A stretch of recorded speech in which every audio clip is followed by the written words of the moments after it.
All right. Hi, everyone, and thank you for tuning in today. My name's Seth Gerson. I'm Program Director for K-12 Education here at the National Governors Association. Welcome to NGA's webinar, Exploring Strategies for Addressing the Comprehensive Needs of Students and Their Families Through Community Schools and Wraparound Supports. Please note that this is the 9th in an ongoing reflect and redesign series of NGA webinars that continues to explore lessons learned during the pandemic and to elevate state and local exemplars that can inform gubernatorial efforts for improving the K-12 education system beyond COVID. Please check out our NGA K-12 education webpage for earlier webinars on state education budgeting, re-engaging students, after school and summer learning and enrichment, addressing the unique needs of students, including students with disabilities, English learners, students from tribal communities, and students experiencing homelessness, and a just released complimentary webinar to this one on gubernatorial strategies for family and parent community engagement. Today, I'm honored to engage in a conversation with three national experts in this area. First, we have Anna Mayer, Senior Policy Advisor and Researcher at the Learning Policy Institute, or LPI, where she focuses on community schools and performance assessment. Anna has authored a number of reports for LPI and has been the lead author of a report, The Community Schools as an Effective School Improvement Strategy, a review of the evidence over the past number of years. Next, we have Jose Munoz, Director of the Institute for Educational Leadership, or IEL, the Coalition for Community Schools Initiative, and he's been in that role since 2017. Prior to joining IEL, Jose was the Executive Director of the ABC School Partnership in Albuquerque, New Mexico, where he led efforts to expand community schools from 4 to 26 schools in 5 years. Jose has been nationally recognized for his efforts in Albuquerque, including winning the Community Schools Initiative Leadership Award in 2014. And third, Joan Wasser-Gish serves as the Director of Systemic Impact at the Mary E. Walsh Center for Thriving Children at Boston College, which includes support for City Connects, a wraparound integrated student support model operating in more than 130 schools across 5 states and Ireland. Joan served for 11 years and was twice appointed by the governor of Massachusetts to the state's Board of Early Education and Care. So welcome to all of you. Jose, let's start with you and we'll dive right into the conversation. So just set the stage for us. Can you describe what a community school looks and feels like? What are the key elements in your mind of a successful, high-quality community school? Sure, Seth, and thank you for having us join the National Governors Association. It's a pleasure to be here. If I could, real quick, kind of just describe my role as far as the director for the Coalition for Community Schools and just building upon some of that bio. Much like was asked in a community school, which I'll describe, the coalition operates the same. We're a national organization, but as a coalition, we're made up of hundreds of partners at the local, state, and national level. We have a shared vision. And what we like to see, we walk in any community, is that we see a community that where there's evidence of people feel like they belong, like they're working together, and that they're all thriving.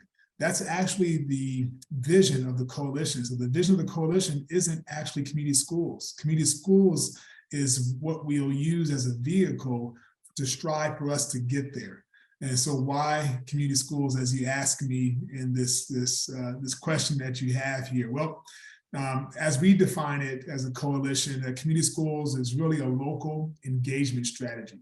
It actually creates and it coordinates opportunities with this public school to actually accelerate student success, which makes it serve as a hyper local decision making. So what does that look like when I go inside of a community school? It's always hard to tell if it's a community school because most people look for the types of services that are happening with the community schools. Well, to actually get a feel of what a community school looks like, you have to stay and stick around a while, maybe participate in some of its decision-making processes. So when you have a community school, you have a welcoming environment. You'll feel it as you walk in there. Young people can describe it. Parents are part of it, of the decision-making for their children. They're actually involved in not just the decisions, but the implementation of many things that happen within it. Learning is extended beyond the bell and beyond the walls of a school, that goes into out of school time programs, but even the daily lives of how children experience their neighborhood, at maybe the mechanic shop, or the local library, or maybe even the grocery store, when you get people to actually extend what young people are learning inside the classroom. But how does this apply to actually making some type of change for the betterment of everyone in that community? So the federal government put a term on it as full service community schools. And so they talk about it as it's a public elementary or secondary school. I love the beginning of their definition, where it says that actually participates in a community-based effort to coordinate and integrate. And then they go into a list of types of programs. What they're saying there is that this is a strategy and not so much programmatic. Much like you'll have a strategy for anything that you will implement from a policy standby, you'll need a vehicle and a mechanism to actually make it go. And how do you spread it and accelerate the impact that you hope comes from it? Is that you include people. So community schools include people throughout. So there are some key elements. We work with our partners, Learning Policy Institute, Brookings, the National Center for Community Schools, of course, us at IEL with the Coalition of Community Schools. And we've been working with folks around the country to identify what some key elements are in a community school. The very first one, and I just got off a call with about 50, 60 local communities yesterday, and they really highlighted the very first element is collaborative leadership. That there is evidence within organizations, cities, counties, school districts, United Ways, you name it, of them working across their departments, but also working across their organizations. And that there are people who are specially implanted in each of those that actually think through how that collaboration is actually actualized. Then there's within a community school. So in a community school, you'll have what they call community school councils for collaborative leadership they practice. Another key element is empowering student and family engagement. So this is beyond the survey. This is beyond the event. It's really looking at the consistency or frequency of communication and collaboration with family members, having the choice of how their students are growing, but also what is the impact and changes they'll like to make in their broader community. Seeing how kids' life doesn't begin and end in school, it extends beyond that. There's integrated systems of support. So these are the type of the things people call as wraparound services sometimes, integrated student supports. We know that there's times that every single one of us have had stress points in our lives that cause us to be depressed, that cause us to be stressed.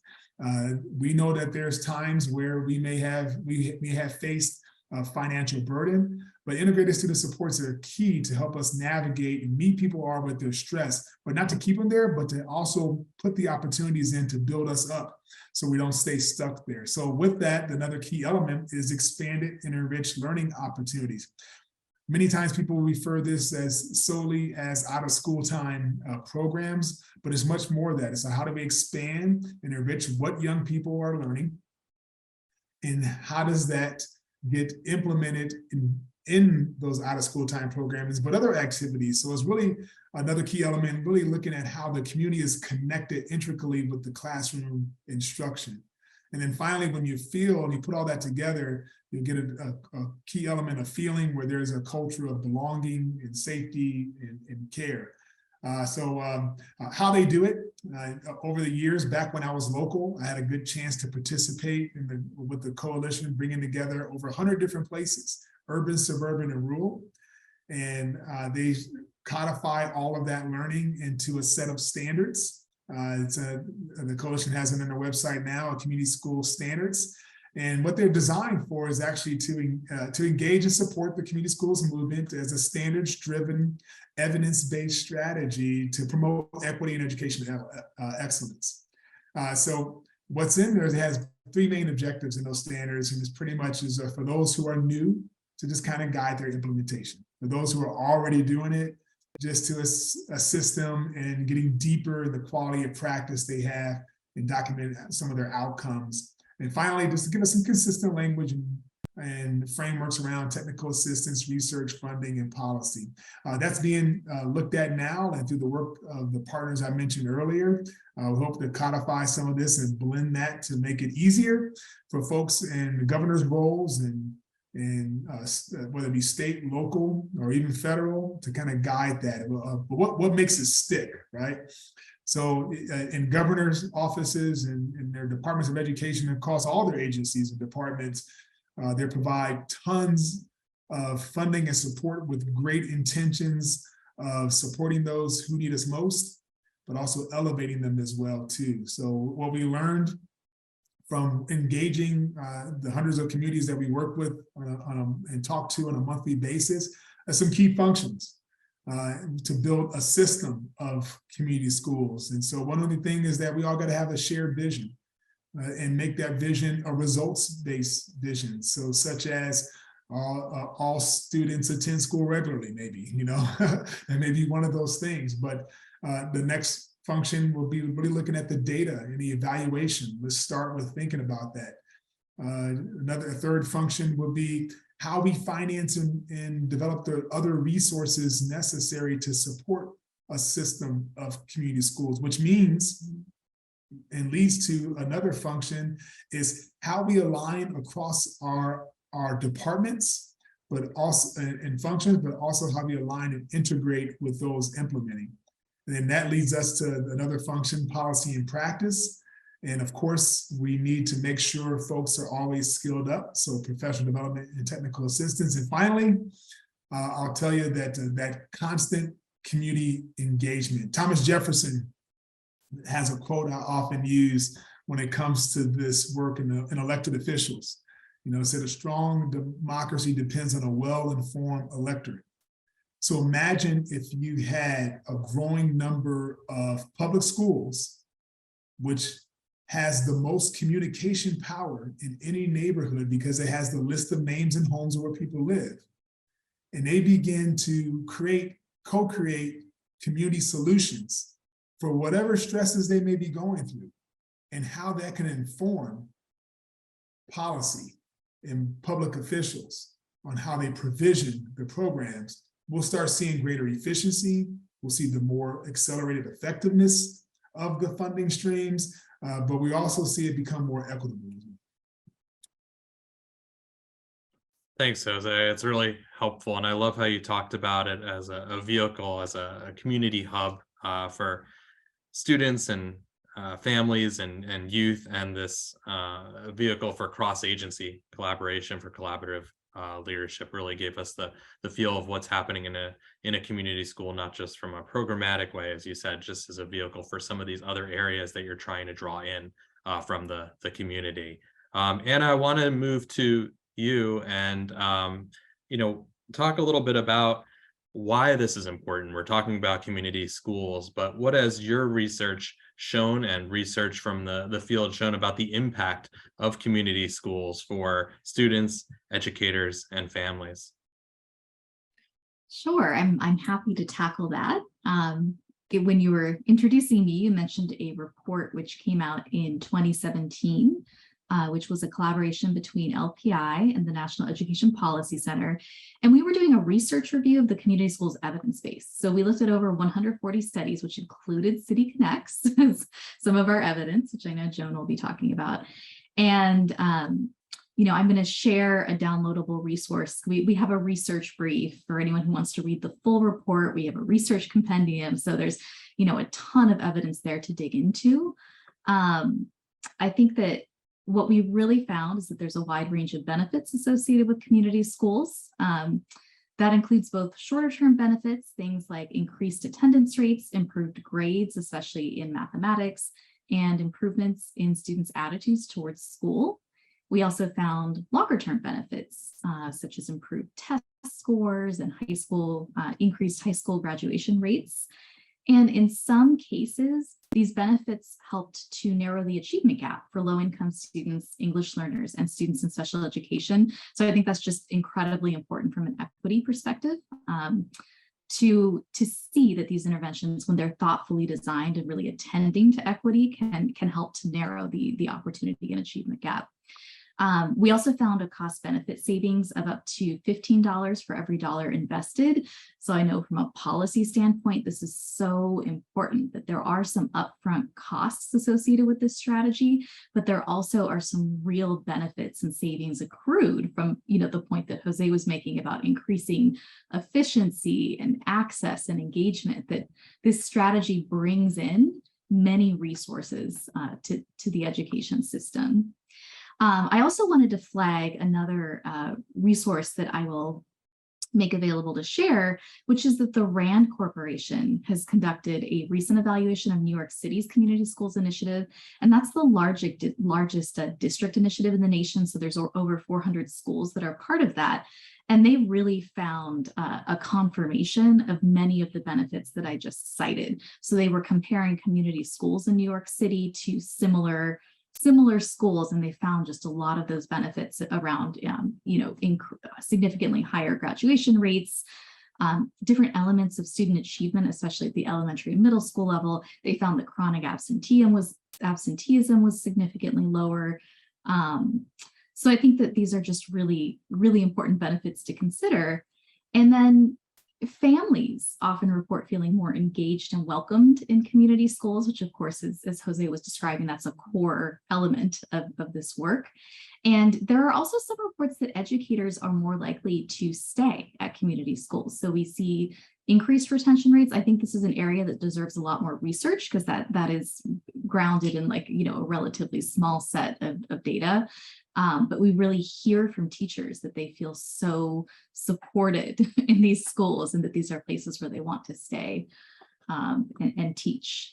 So overall, I think that there's, a lot of evidence that this work can help to improve the educational experiences and outcomes for individual students as well as schools. Thanks, Anna. Really helpful. And I really like how it builds on Jose sort of describing what a community school looks like, and that impact, that welcoming environment that's created, the school climate, so to speak, and then just the impact as well on some of the outputs there of graduation rates and student achievement and teacher retention that are sometimes easier to measure.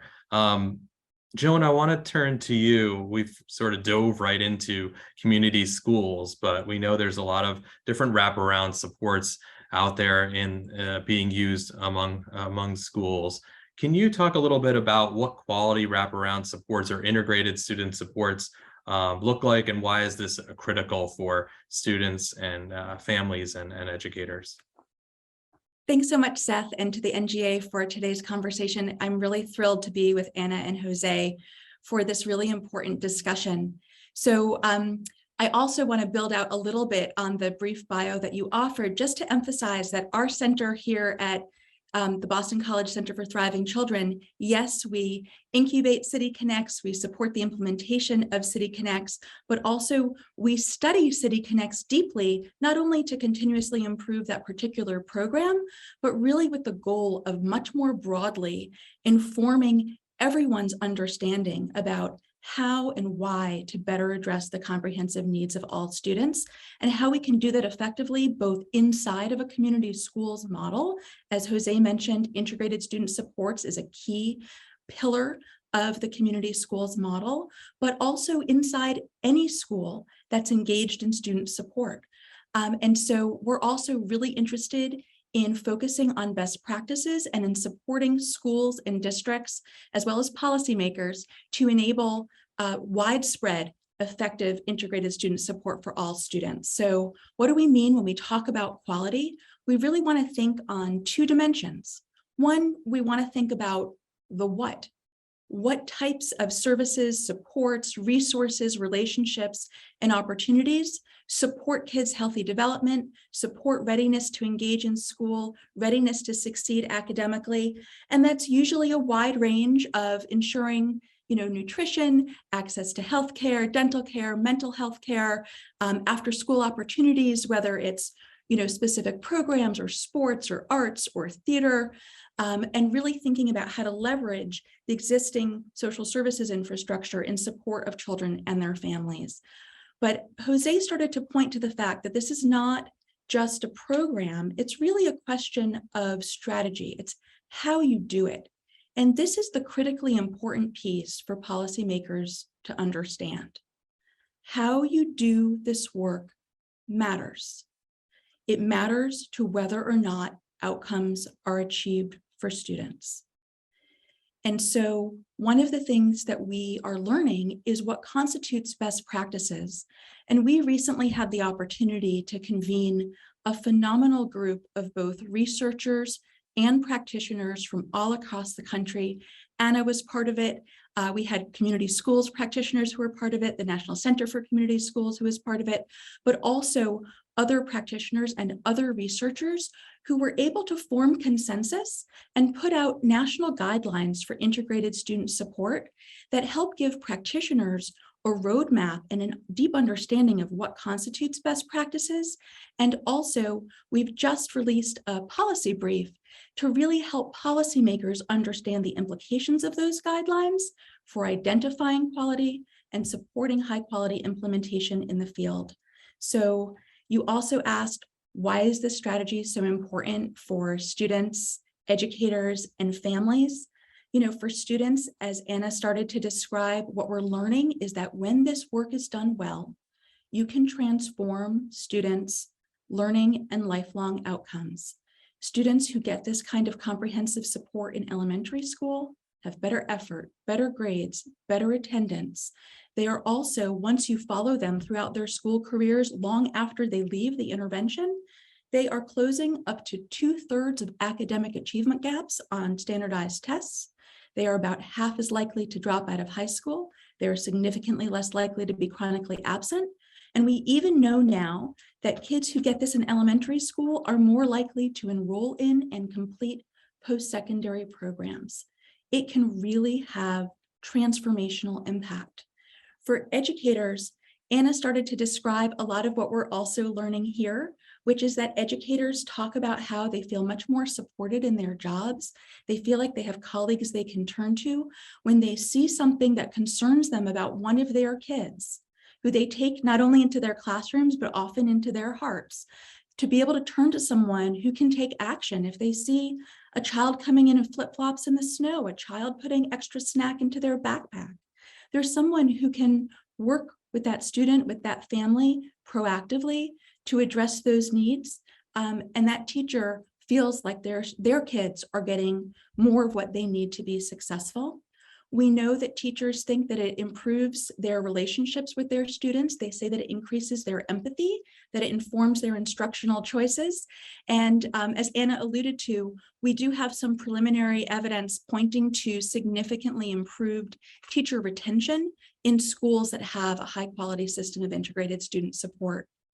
For families, it's really, when done well, it's about strengthening families. It's about building family capacity. It's about connecting families to resources and community and relationships that not only can help them thrive, but also in the near term can reduce stresses that can impact healthy child development in the home. And I'm also going to add one more, which is that this is really important for taxpayers. In addition to the types of ROI studies that Anna referenced, there was a really interesting study out of the University of Pennsylvania Center for Benefit Cost Studies of Education. And what they were interested to know is whether doing high quality integrated student support on a widespread basis was worth it from the standpoint of society, from the standpoint of taxpayers. And what they found was that effective systems of integrated student support are more efficiently and effectively leveraging all the things that we budget for every year across education, health, mental health, social services, youth development, and that by having systems of integrated student support in schools, we could triple the beneficial impacts of our current dollars in terms of what they mean for transforming outcomes for our students. Thanks, Joan. Really, really helpful, not just speaking to the student impact, the community impact, but also just the fiscal impact that this kind of vehicle and approach can have not just community schools, but wraparound supports, integrated student supports across a community. And Joan has mentioned a few resources, so did Anna and Jose. I just want to say for viewers, listeners, we'll make sure that these resources are available along with the webinar recording once it's released. Jose, I want to move back to you. And we've known how deeply the pandemic has impacted students and families across the country. So I want to just dive into, what did you see for community schools during the pandemic, lessons learned coming out of the pandemic, and the things we should think about and recommend to states and districts moving forward post-pandemic? I appreciate that. That's the question everybody asks, right? When it comes to community schools, the pandemic, we're not really post-pandemic, we're navigating through it still. So at the start of the pandemic, as a coalition, we hosted over 200 different engagements, and each engagement had 200 plus people participating in that. And what we wanted to learn from the onset is what was happening and how they were responding to it. So the folks that we were convening, just to clarify that, are folks in our networks who are actually at the site level of community schools. They're at the systems level, which is like a place-based, like a city, county type level, school district type level, and folks who are in state at the state level, partners who do work across entire states. Let's give you some perspective of the folks that we were convening. So one of the things we learned, I love a quote, I'm going to mess up the quote, but it was like, well, when the pandemic started, the mayor was asking the district, and the district was coming to the community schools of how to respond to it.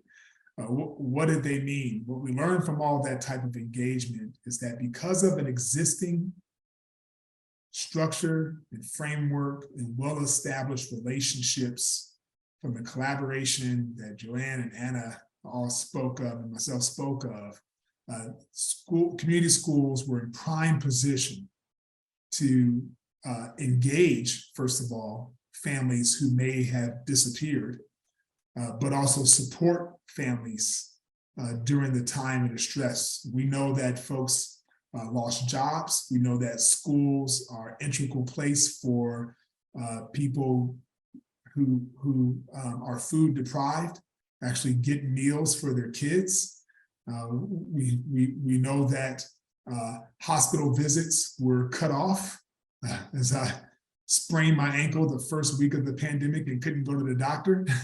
So we know all these things were happening and many more, that common infrastructure that was in place, but the relationships from the constant engagement and co-creation of different solutions across the country regularly, they were prepared to respond during the pandemic. So what came out of that is we have put together, codified some of these learnings, and what we have a blueprint for the future on the coalition's website, Coalition for Community Schools website. And so some of the themes that came out were that community schools, they actually cultivated strong youth connections. There's a case in Texas where the Spanish-speaking youth understood that they were now cut off from the supports they had for learning.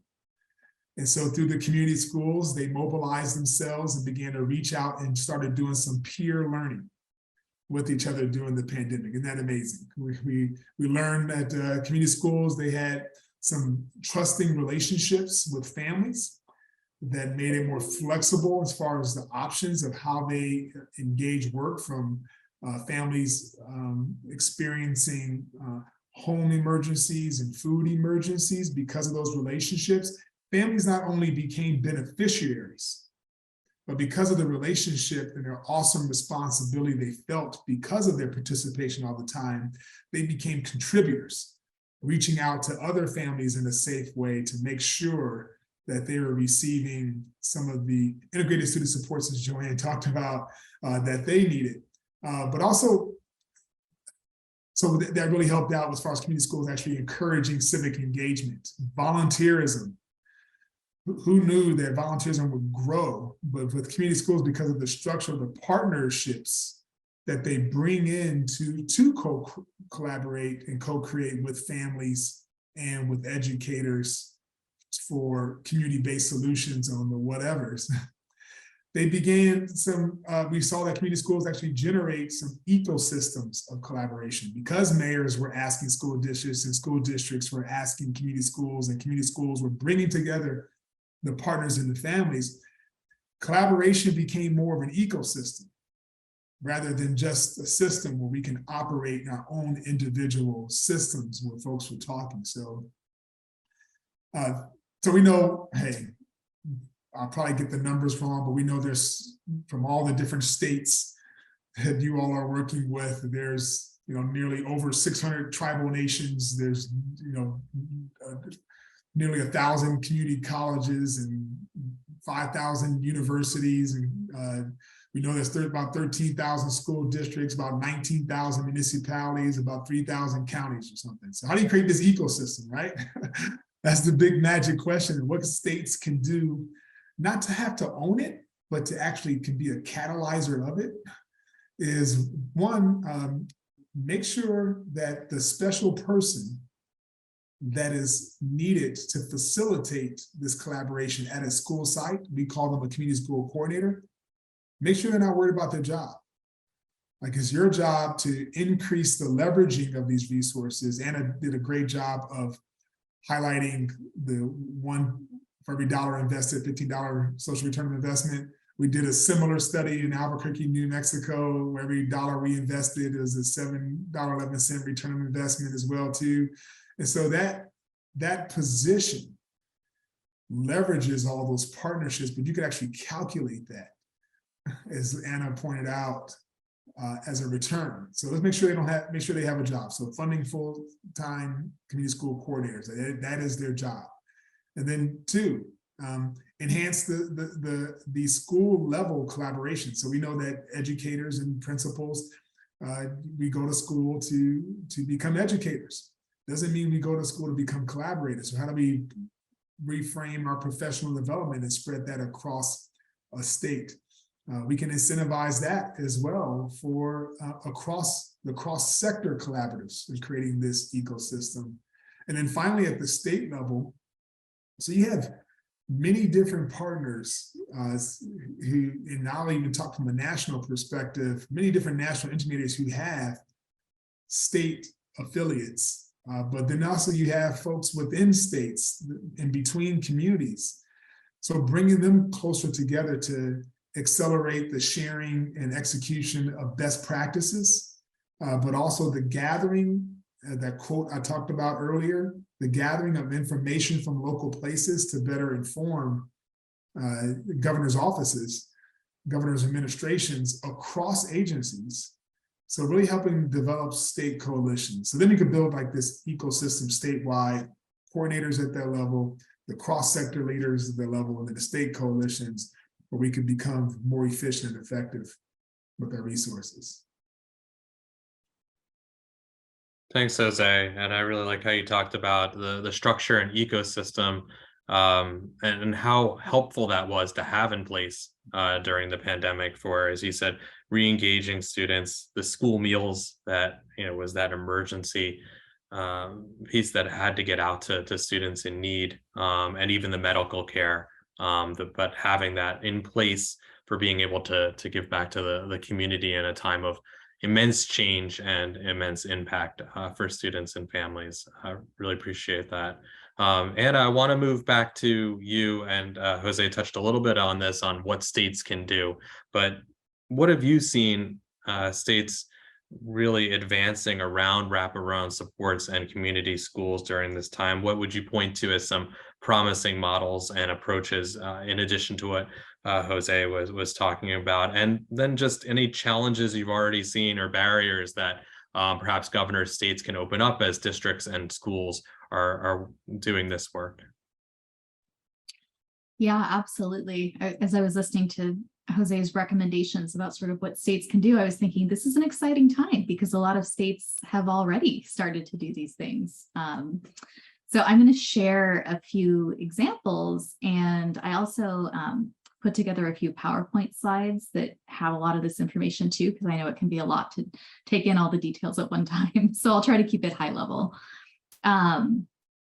We are seeing a growing number of states using both discretionary federal funds and also state general funds to support community schools. And there's also been huge investments in integrated student supports and wraparound services. And I'm not sure if that's something you're going to touch on later, Joan, but I'm going to mostly focus on community schools right now. So there are 2 states that are providing ongoing support for community schools through their school funding formulas. And one of those is Maryland, which has established the Concentration of Poverty Grant Program, which is an entitlement grant program that is currently supporting every school in the state where 70% or more of students are receiving free or reduced price meals. And the funding is of the eligibility threshold is going to decrease to 55% or more students receiving free or reduced price meals by 2025. So they're sort of rolling the funding out to more schools over time. The support includes around $250,000 in annual personnel grants to employ a community school coordinator, as Jose was recommending, and a healthcare worker at these high poverty sites. And then there's also supplemental per pupil grants for high need students that can pay for additional supports and services. So that's one approach, is an entitlement grant program. New York is the other state that is providing ongoing school funding formula support. They took a slightly different approach, which is to establish a community school set aside for districts that are identified as high needs in their school funding formula. And the funding level this year is currently $250 million. This money, again, can be used to hire community school coordinators and to provide a range of supports and services for students and families. And I think another important element of New York's investment is that they have established 3 regional centers for to offer technical assistance for community schools. And that's something which I documented in an LPI policy brief for those who'd like to know more about that work. So they are both providing the district funding and also the technical assistance. There's also a number of states that have established competitive grant programs for community schools. So that's something we're seeing really commonly in different parts of the country. California has made a historic $4 billion investment in community school planning, implementation, and extension grants. And again, similar to New York, has funded regional technical assistance centers that are going to be coordinated through a central TA hub. So this funding involves both the direct support for schools and districts and also the technical assistance. And California's investment launched in 2020 with $45 million in ESSER funding, and the state then built out the investment through one-time general fund investments. And again, the money is going to the highest poverty schools in the state, serving 80% or more high need students over the next 7 years. So it's going to be really exciting that the first round of the full planning and implementation grants just went out this year. So we're excited to see how that unfolds. I should say I'm in California for, I don't know if I stated that, but this is my home state. So other states that have established grant programs, New Mexico has offered community school planning and implementation grants since 2019. The current funding level is $8 million. They have primarily used state funds, but they also have drawn on federal school improvement dollars as well. And they are serving many rural schools in the state, which I think is really important to consider community schools in both an urban and rural context. Vermont used $3.4 million in their ARPA funds to launch a pilot grant program for small and rural community schools in response to the pandemic. And I think we just heard examples of why this strategy might be considered in that context. And then Illinois has, the State Board of Education has invested $100 million in ESSER funds to establish community partnership grants. And that was the first round of those grants was just awarded in March 2022. So we're seeing that's, examples of many different states that have taken approaches to funding community schools.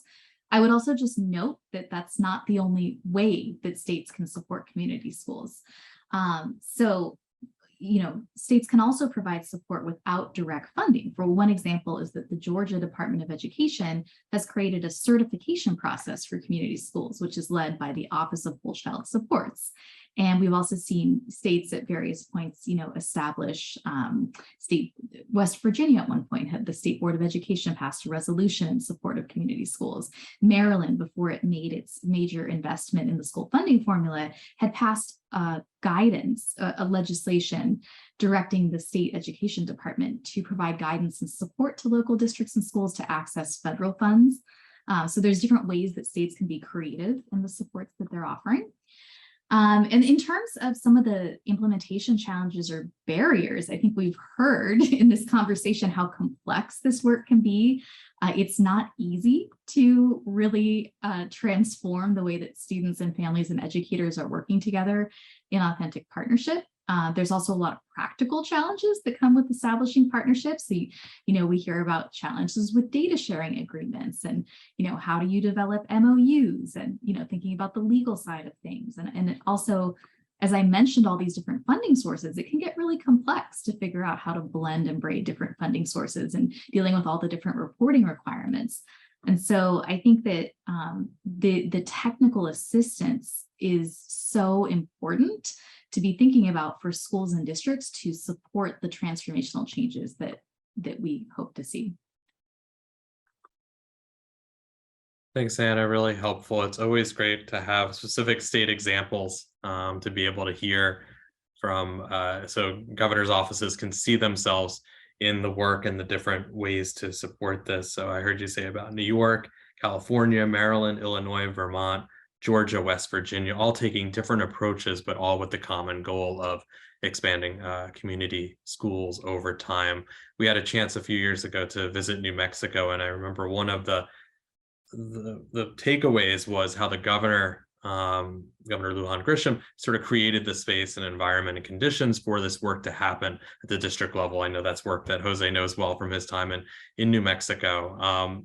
Joan, I want to move to you on sort of that point as we're thinking about the state role, the gubernatorial role. How can state leaders sort of create that environment and conditions for this work to happen successfully at a local level? I know you're working with schools, and how do you draw in parents, families, communities? We've heard a lot today about how the community school model sort of lends itself to being able to do that. But how do you do, as you're sort of developing these programs, implementing them, make sure that you're hearing from those important voices?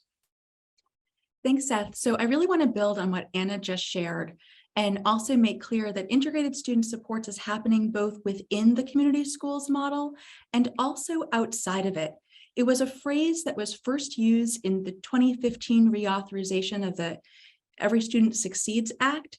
And just to sort of be clear about what we mean by integrated student support, it's an evidence-based approach for schools to provide student support by intentionally and systematically leveraging the resources and relationships available in the school and in the surrounding community to address the comprehensive strengths and needs of each and every student to promote healthy child development, learning, and thriving. And so using that definition, we did a scan looking across state legislatures and state budgets to understand kind of where states are at when it comes to advancing policy as it relates to integrated student support specifically. We've seen tremendous evolution. So states that were sort of early adopters in that kind of 2016 to 2019 range, states like Washington, Nevada, and Massachusetts, they moved in particular ways. They were really focused on frameworks and protocols that embodied best practices. They were focused on creating sort of broad fiscal conditions, so creating allowable uses of different pots of funding. And they, in some cases, were focused on sort of broad-based technical assistance, professional development, and support to advance those best practices. So Massachusetts, for example, created a school and district learning network known as the Systemic Student Support Academy that is serving schools and districts across the Commonwealth who are interested in kind of carving their own path toward best practices. I think it's critically important for folks to note that we are seeing a real shift in the type of policymaking that's happening. And I think it's tied not only to the urgency and sort of recognized need that the pandemic has really accelerated, but also meaningful advances in research and understanding of effective practices. And what we're really starting to see by the now 24 states that are at some stage of policymaking in this is that states are beginning to advance specific models of integrated student support. We have places like Texas and West Virginia that are dedicating state funds to advancing communities in schools. We have states that Anna noted, Maryland, New York, California, among others, who are advancing the community schools model. You have places like Indiana that are spreading the City Connects model. What all of these have in common is that state level policymakers were looking for what they understand to be an evidence-based approach. They are looking for folks that have a defined model, aligned professional development, technical assistance, and coaching, and in many cases, supporting technology. And then they're thinking about how they can build local capacity to enable the spread of that model. So Anna referenced the technical assistance centers in New York and California. Our center is working with a technical assistance center to develop one at Marian University in Indianapolis so that they can support the implementation of City Connects across the Midwest. We also have a partnership with folks in Ireland where they have adapted this model of integrated student support to just be how they do student support in all of the Irish equivalent of Title I schools.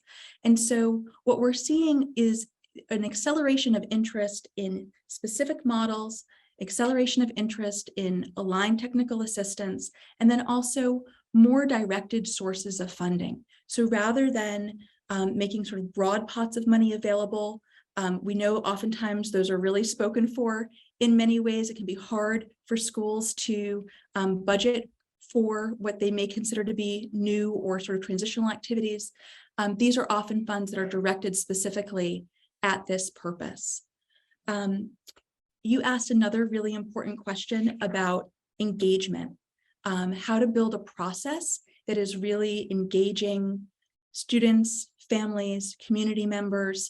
I think increasingly as we look across the country, we are seeing wonderful examples, both positive and negative, about how to go about making sure that you're getting all of the right voices at the table and really creating a process that's meaningful, but also results oriented. So with humility, because I know that everyone listening to this knows how to do their jobs and knows their own state well, I'm just going to offer sort of 8 quick things for folks in governors' offices to think about. One is to listen and learn. Focus on whether it's your office or members of the administration, going out, talking to folks in communities, talking to folks in schools, engaging with families to make sure that you're understanding what it is that they're experiencing and seeing. 2 is to message the importance of whatever term is going to work well in your context, whether it's the whole child, whether it's student support, student wellness and success was used to great effect by Governor DeWine's administration in Ohio. And then I would say for the governors to be unafraid to pick a path, whether that's a path focused on broad-based best practices, focused on a specific, one or more specific evidence-based models, or a combination, to be clear about what that path is, and then create a process that is both top-down in order to drive quality and the benefits that are available if this work is done well, and also bottom up to really ensure meaningful engagement, responsiveness, buy-in, and traction over the long term. You might think about ways to make sure that you're consulting with school level personnel, district level leaders, and others who are really about the work at hand. And also think about ways to encourage a local process. Jose mentioned some of the ways that community schools do this, really empowering folks at the local level to engage their school and community in thinking about their shared vision for their children, and then making sure that they have access to this information about how they can bring that to fruition. I would say at the gubernatorial level, please keep a relentless focus on quality, but understand that quality is not flipping a switch. It's a process, and it requires some time and understanding and investment to support that work on the ground. I would say folks can prioritize within the budget process. They can also go out in the field and make the case, visit schools that are exemplars of this work and make the case for what all students deserve in terms of comprehensive support. And then really think about how to cultivate champions, whether it's inside the legislature, inside the administration, inside of communities. I think we have a wonderful example in many places across the country, but in particular in West Virginia, we really see how champions have really, I think, made the difference in terms of scale and spread. And then finally, I would ask that folks really think about how to strategically engage with their Department of Education, their education leadership, to shepherd a series of decisions that will really help get the right results for students. And so that has to do with the ways that grants are structured, the ways that funding can and can't be used, the quality of technical assistance partners that may be brought in to do the work, and continued messaging and support and responsiveness all along the way. Thanks, Joan. We really appreciate you sharing that advice and perspective on how to do this work. And I want to, with our sort of few minutes left, we know this is a time of great challenges, but also great opportunities, and to sort of end on a optimistic, hopeful note. Always like to end these webinars to kind of just go around, and Anna, we'll start with you. But what are you most excited about? Where's your work headed next? And then we'll go down the line. Well, I feel a lot of hopefulness in this moment. I know the last few years have been really challenging for everyone. I think we're also just seeing schools and educators, students, families come together in ways that feel really exciting. And there's also been an infusion of resources as well. And I put together a list of some of the, various different pots of federal funding that states can consider drawing on, and that'll be one of the PowerPoint slides that I share. But, it really feels like we're at a moment where we have the potential to transform the way that our schools are operating, and to really engage our students and families and community partners in that transformation. So I'm really excited, and I really hope that there will be continued support for building the capacity at the local level. And I really think that is a role that states can play in offering that technical assistance and capacity building, to really figure out how do we take advantage of the opportunity to blend and braid all these resources that are available in this moment into something that is coherent and transformational at the local level.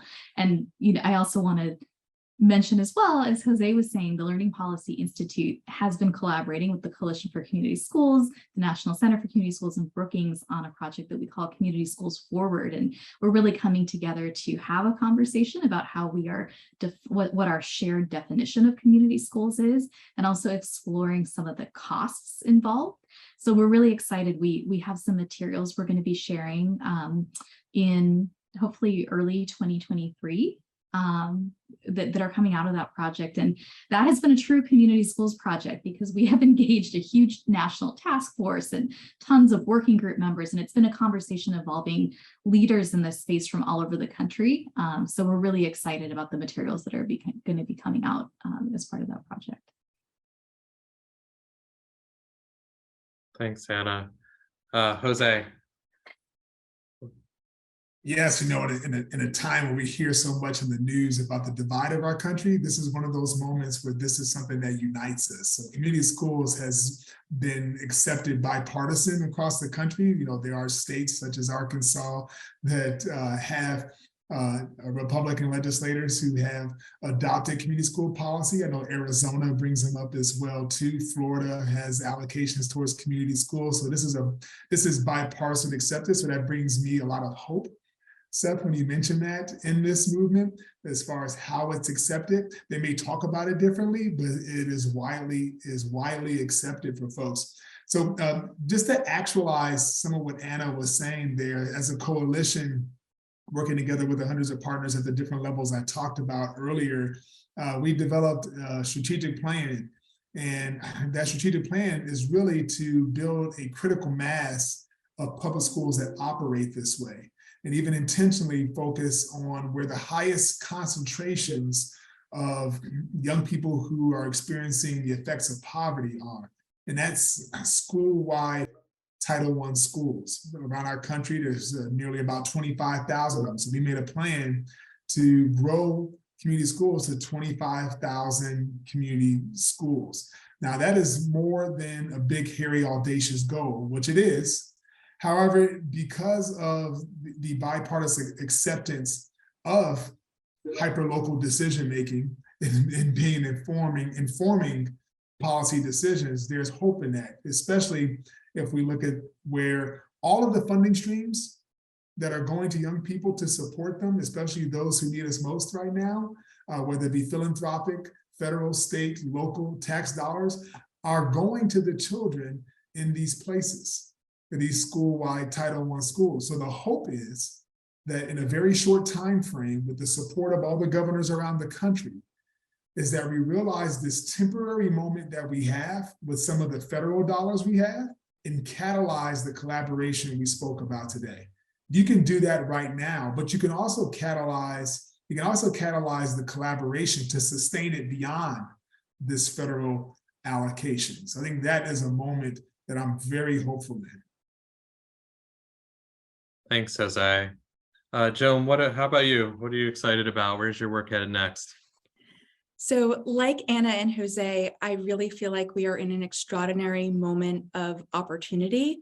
And Jose, you're right, we do have an enormous influx of resources, of states across the political spectrum really thinking deeply about how to best support their students and to best help students sort of recover from the pandemic and its impacts.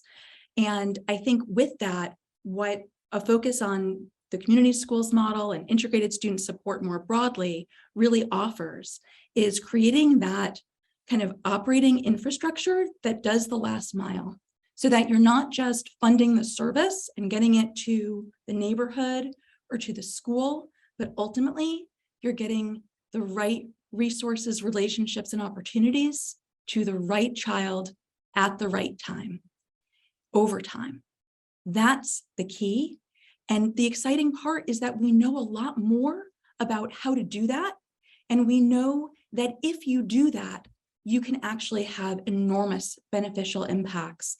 And so, it does make me really hopeful that we can use this moment well and really support folks on the ground to do right by kids. And so here at our center, we really have kind of three broad areas of work. One is continuing to kind of grow and scale the City Connects model that's giving us an opportunity to work not only with local technical assistance partners, but also with mayor's offices, with state and national governments that are interested in really kind of catalyzing and scaling. The second is we're really focused on best practices. We're out there sharing the national guidelines for integrated student support. We're sharing research, we're sharing know-how in a lot of different ways, and are encouraged and looking for new opportunities to continue to do that work. And finally, we do work very regularly with policymakers at the local, state, and federal levels, and continuing to support folks to make informed decisions, to think strategically about their budgets and kind of how they can be most tactical in this work. The vision, of course, is that one day this kind of comprehensive integrated student support is available to every student in every school, because we know that it makes a difference. Well, great. Thank you, Anna, Jose, Joan, for the great conversation and for sharing your expertise, your insights with us today. So until next time, take care to everyone, and thank you for tuning in, and have a great day.